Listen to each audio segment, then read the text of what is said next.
পবিত্র রমজান মাসে আমরা সদকাতুল ফিতর দিয়ে থাকি। সদকাতুল ফিতর কেন আদায় করবেন, দিলে কি লাভ, আজকে সেই প্রসঙ্গে আলোচনা করব।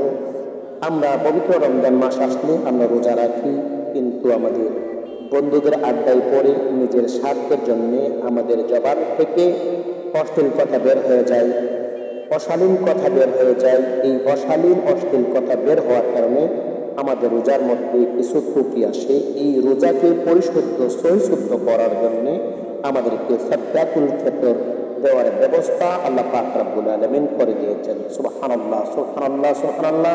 কথাগুলো আমি বলি নাই।